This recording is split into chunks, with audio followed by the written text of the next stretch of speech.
Welcome back to another technical deep dive here in the debug zone. Today, we're tackling a big question and breaking it down with insights from other users. Hopefully this clears up some misconceptions and helps you get the answer you need. So buckle up, stay a little curious, and let's jump right in.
And that's a wrap.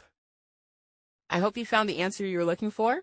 If you did, take a second to hit that subscribe button. It really helps out. And let me know in the comments which solution worked best for you.